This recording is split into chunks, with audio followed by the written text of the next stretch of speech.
Ladies and gentlemen, welcome to the fight of the century.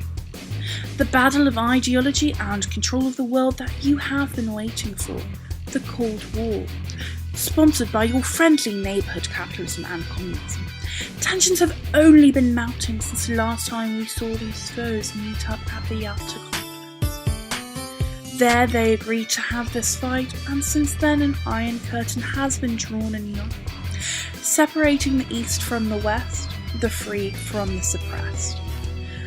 But we will try to settle that today. In this corner, we have the united Uncle Sam State, coming in at 152.3 million people and 3.797 million square miles. This capitalist tycoon is sure to put up a fight in the name of freedom. And in the other corner is the Soviet motherland Union. At 102.8 million people and 8.65 million square miles, they are pretty likely to use fear to get everyone in the audience to root for them. You do not want to get thrown in one of their gulags. The US sure has gotten strong in preparation for this fight. The National Security Act has helped them get a new trainer, the CIA, who has been working hard to find out what the USSR's training regimen and plan for the fighters. It certainly seems to have helped. The US, in addition to the CIA, has started a new high-calorie diet called the NSC-68, which has given them the power to build up their muscles and mind in order to take down the USSR.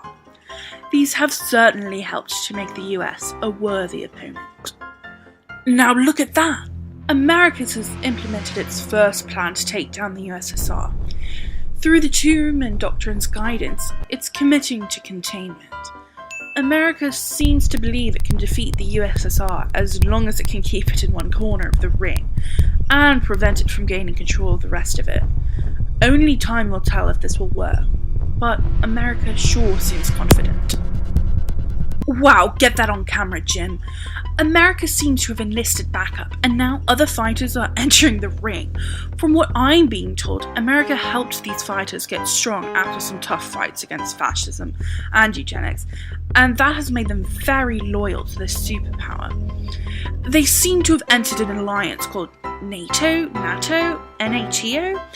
in which the members protect each other from suffering defeat against communism. I don't know if this is allowed, but even if it isn't, the US is going to do it anyway. Sorry, Winston, we have some breaking news. Apparently 2 people, Julius and Ethel Rosenberg, who used to work at the Merchandise Department of America's team, have just been executed. One of America's most trusted lawyers discovered that they have been giving the USSR some of America's most precious fighting secrets, greatly compromising the country's ability to win this fight. We have to thank Joe McCarthy for catching these crooks. Now to speak against this matter is Henry Steele Commager. How you doing, Henry? Not that great, man. This execution and this guy McCarthy are really grinding my gears. What's your problem with it? Well, I just think this direction that America is heading in terms of this fight and this new fighting style just ain't a good choice. They're making everyone follow strict rules and forcing people to rat out their buddies, and it's taken away from why we started rooting for scrappy old America anyway. Freedom. With these new rules, their supporters and employees just can't be themselves or have their own opinions. This anti-communist crusade is destroying America. Make America great. And that's all the time we have. Back to you, Winston. Thanks, Steve. Well, you haven't missed much since you've been gone. The US and the USSR are just... well, they're just pointing guns at each other and having a staring contest. It's kind of hard to watch, really. Just kind of sad. They've talked a pretty big game about a great all-out fight that would never be surpassed, but they're not doing anything.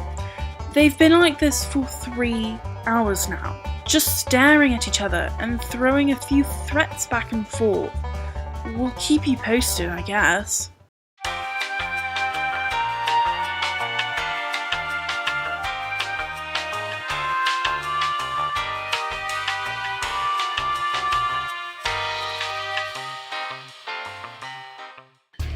Welcome back. It's been about 45 hours since we last checked in, and there have been developments.